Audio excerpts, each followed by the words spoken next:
Assalamualaikum warahmatullahi wabarakatuh and a very good morning.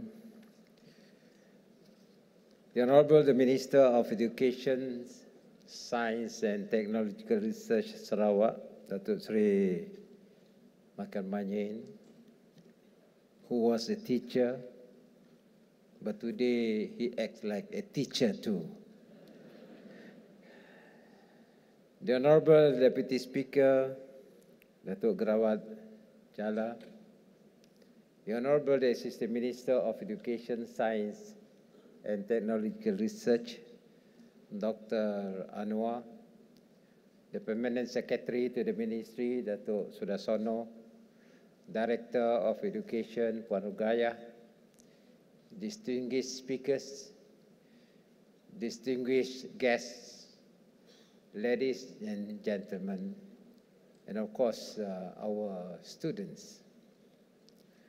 First of all, I would like to thank the Ministry of Education, Science and Technological Research for inviting me to officiate at this very important symposium. I would also like to take this opportunity to thank all our speakers from near and far for your time and willingness to share your experiences and expertise with our teachers, as well as in our effort to develop our student proficiency in English. Ladies and gentlemen, when I reshuffled my cabinet, I decided to create a new ministry, named Ministry of Education, Science and Technological Research.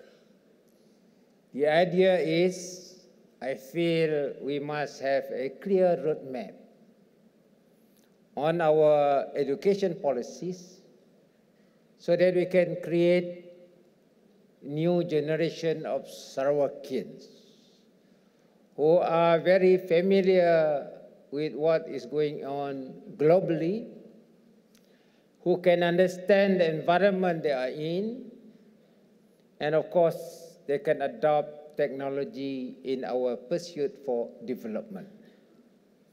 Though education is under the federal lists, I have decided and consulted the federal government that we want to enhance the policies that have been decided by the federal government, and on top of that, we want to complement the decision made by the federal government so that we are, as a whole, manage to implement policies for the benefit of Malaysia, as well as particularly for the benefit of Sarawak.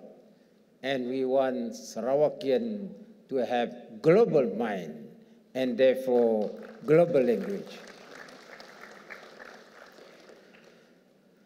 In this symposium, I would like to share my thoughts on our policies as well as the role of two official languages, that is Bahasa Malaysia as well as English. Ladies and gentlemen, English language is not exclusively the language of the Anglo-Saxon. It is the language universally accepted by the world. The late Pahen Sri Adnan Satem had mentioned that the policy that has been agreed in our Malaysian Agreement 1963 on the use of Bahasa Malaysia and English will be retained. And I will continue to pursue this policy to ensure that Sarawakians are always proficient in the language. Actually, the late Chief Minister and myself, we have deliberated on this issue in view of the deteriorating English amongst our midst. And to move forward, we have to be very clear that we must produce talent and people that are employable by the multinational and the needs of the industry. Otherwise, we produce unemployed graduates. We want them to have degrees, but they are employable.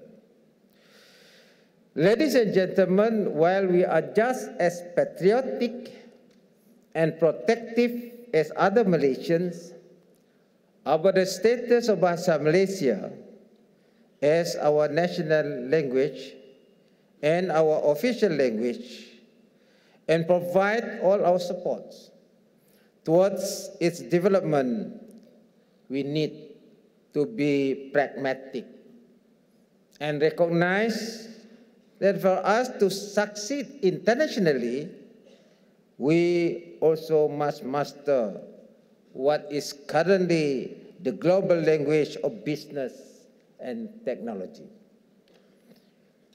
As our Prime Minister, Datuk Petinggi Najib, said recently, mastering English is inevitable.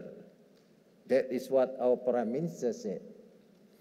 Like it or not, English is a prerequisite in today's world. And without English, Malaysian can only be jagoh kampung, champion of within our vicinity, and lack the ability to penetrate the international market. To maintain the importance and upgrade the standard of English in Sarawak, promoting the use of English among students is not enough.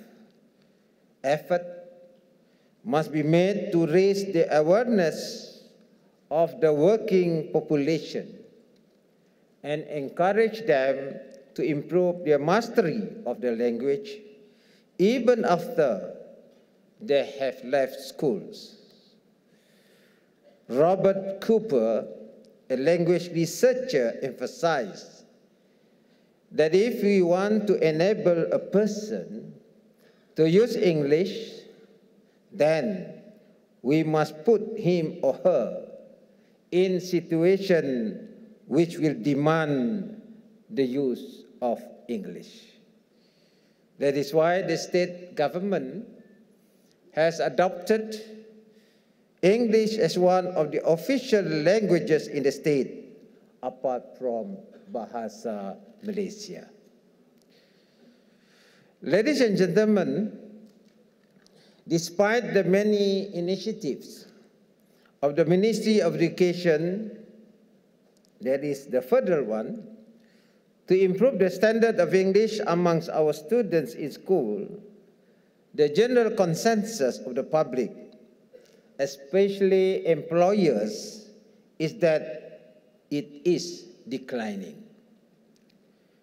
I understand that one of the constraints faced by the Education Department of Sarawak is that the budget allocated is often insufficient because of the wide geographic distribution of schools and the remote location of many of the schools in Sarawak. The state government can intervene and support the Education Department in critical areas, such as one, training of teachers, not only to be proficient in the language, but also to become more creative and innovative. Two, provide teaching and learning resources. Three, support extra curricular activities that encourage students to use their language, such as debates, drama, elocution contests, and essay competitions. Above all, we also encourage people to read, reading books, not only to acquire new knowledge, but also to improve English language. This symposium is an example of what the state can do to assist the department. The minister just now mentioned that the outcome of this symposium would help us to chart our programs and initiatives. I also sincerely hope that the deliberation in this symposium will arouse interest, inspire, and empower the participants of this symposium to become more passionate about their roles and bring significant improvements in the proficiency of our students in English.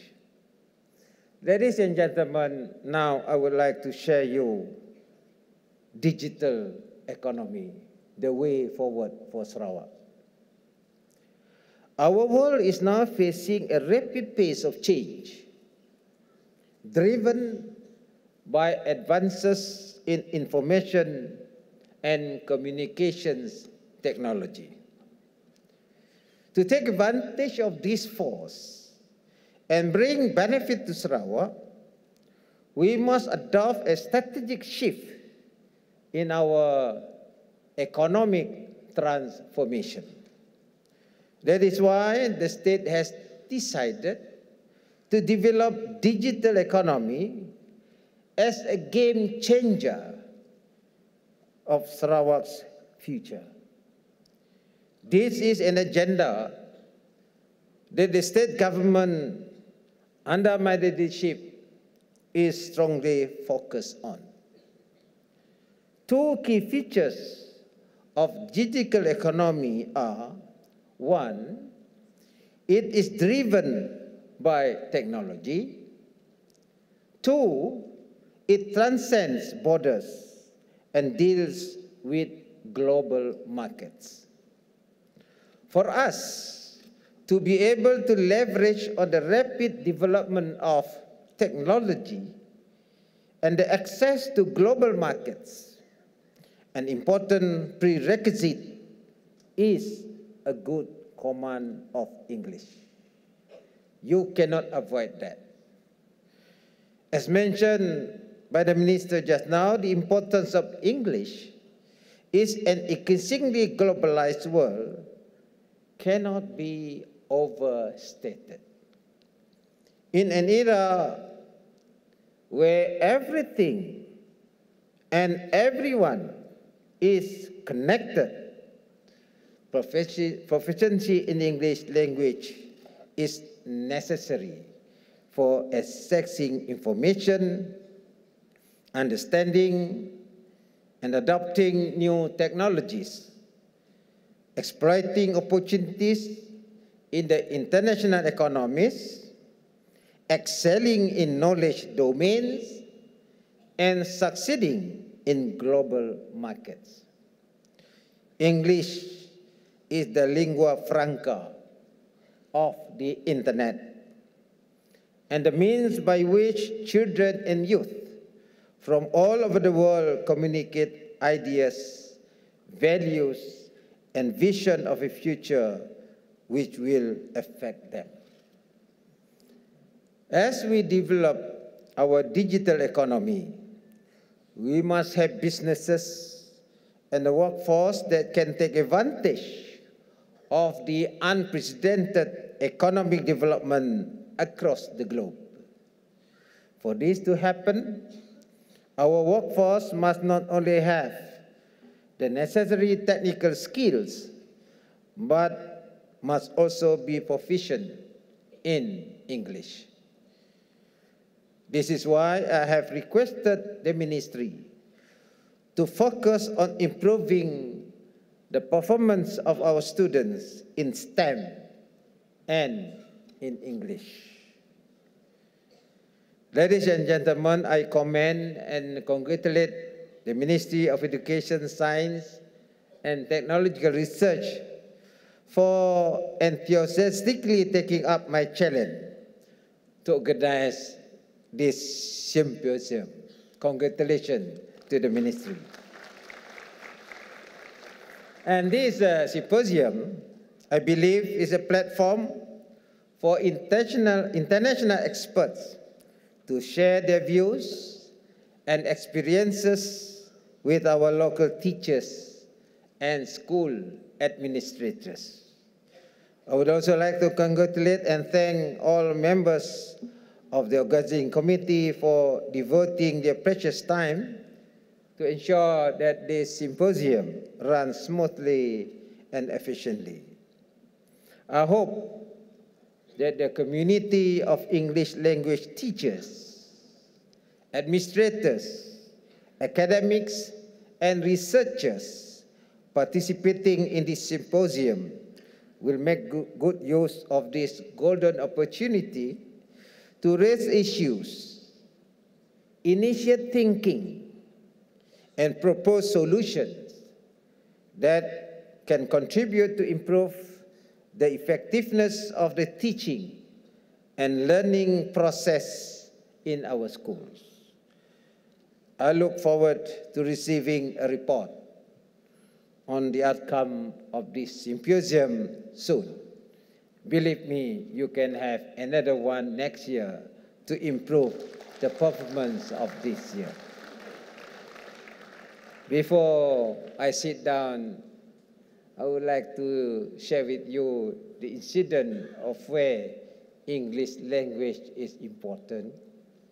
I was the Minister of Tourism. You might have heard this story. And there is this tourist guide guiding our tourists from Europe. And he went to our national park, and this tourist want to ease himself and asking for a restroom. So the tourist guide, hearing the word restroom, showed him a lounge for him to rest. As you know, in English, there are 3 descriptions of this place. One is restroom, the other one is laboratories, and 3 is toilets. Because it is restroom, he showed our tourists the lounge for him to rest. Of course, the tourists, as you know, I need that, I need that. I need that restroom place. But because of the limited understanding of English language, there you are. You got a problem with the tourist guide and the tourist himself. That is a gap in the understanding of English language. The other incident is this teacher. He is not he, but she. I hope the ladies will pardon me. It's a she. She was asked to take over the place of a mathematics teacher. Maybe the mathematics teacher was ill. So what happened is she asked the student to calculate mathematical solution. Say, example is 4 minus 2. So she has to express in English, but she took it literally because she is not well versed in English. He said, you take 4, you push 2. What is the answer? So with that, once again, thank you very much, and I hope we have a very good English teachers in the future. Thank you very much, and I have pleasure to officiate this symposium. Thank you.